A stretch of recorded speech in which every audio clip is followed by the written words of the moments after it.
the share? Yeah, the 50% that goes back If to you decide to buy a founder share, which is a subsidised share, then you have to pay the 50% profit when you sell it.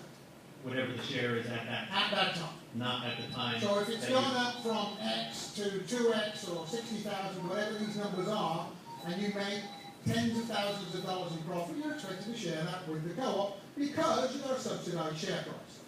You are entitled, of course, to leave it to your heirs and skip that step, and then your heirs have to take care of it.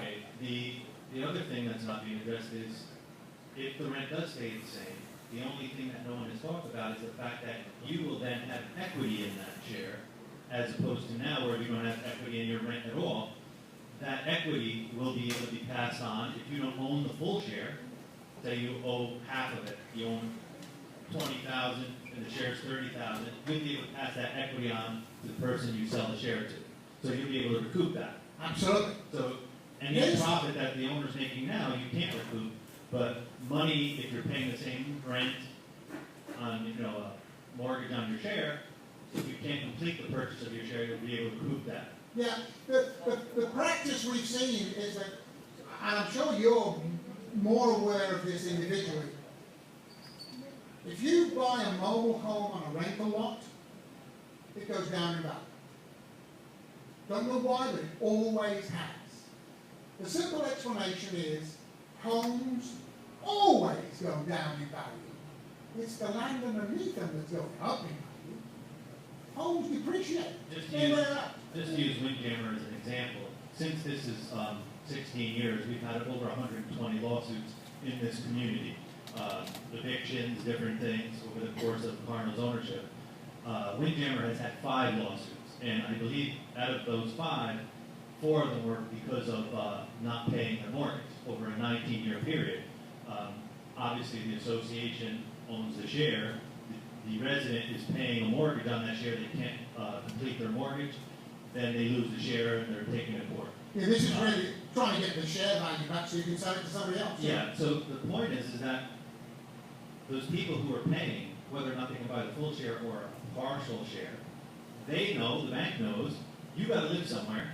You own the home that you're paying rent on or a loan on. You've already demonstrated an ability to pay that rent to a previous owner. There's no issue that they would not allow you to get a loan on that share, regardless of the age of the home, because you could tear down that home and put a brand new home on that house.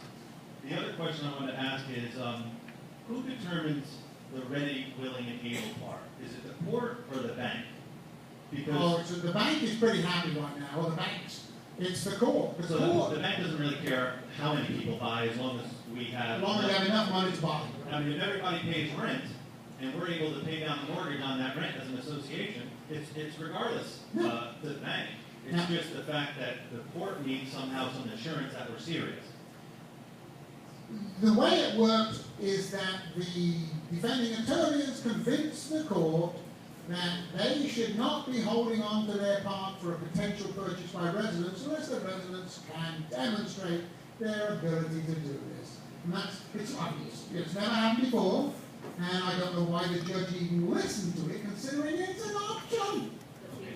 The other question about the share is, it wasn't really clear that the association quarterly, yearly determine the value of the share. The share is a document that you hold or the association holds. You go. Correct.